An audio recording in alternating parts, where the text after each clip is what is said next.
চট্টগ্রাম ফিঙ্গি বাজারে বস্তিতে আগুন। দুপুর 1টা 30-এর দিকে আগুনের সূত্রপাত হয়। সারা বছর নিত্যপণ্যের সুষ্ঠু সরবরাহ নিশ্চিত করার প্রতিশ্রুতি বাণিজ্যমন্ত্রীর।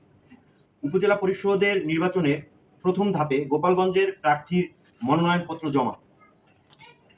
ইরানের চালাকি নাকি সত্যি ফিলিস্তিনের পাশে ইরান? সিলেটে বিদ্যুৎ কেন্দ্রের আগুন নিয়ন্ত্রণে, তবে সরবরাহ বিঘ্ন। আফগানিস্তানে ভয়াবহ বন্যায় প্রাণ হারিয়েছে 33 জন।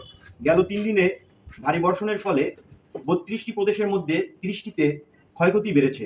সবচেয়ে বেশি ক্ষয়ক্ষতি হয়েছে পশ্চিম ফারা, হিরাত ও দক্ষিণ জাবুল কান্দাহারে। জিয়া বাস্তবে কোনো সেক্টরের যুদ্ধ করেছেন সেটা আমাদের জানা নেই। ওবায়দুল কাদের। সারা দেশে কাল বৈশাখীর পূর্বাভাস। ঝালকাঠিতে বাচ্চা পায় ব্যবসায়ী নিহতের ঘটনায় এলাকাবাসীর বিক্ষোভ। সকাল 6টার দিকে ঢাকা থেকে ছেড়ে আসা বাস আমুয়া যাওয়ার পথে পেছন থেকে ব্যবসায়ী মোহাম্মদ আবু তালুকদারকে চাপা দেয়। এতে ঘটনাস্থানে সে মারা যায়। সিসি ফুটেজ দেখে শনাক্তের চেষ্টা চলছে। কাঠালিয়া থানার ভারপ্রাপ্ত কর্মকর্তা নাসির উদ্দিন সরকার। ভোর থেকেই রাজধানীর বিভিন্ন প্রবেশপথে ঢাকায় ফেরা মানুষের স্রোত। সমসাময়িক বিভিন্ন বিষয়ে সংবাদ সম্মেলন, সাংবাদিকদের প্রশ্নের উত্তর দিলেন ওবায়দুল কাদের।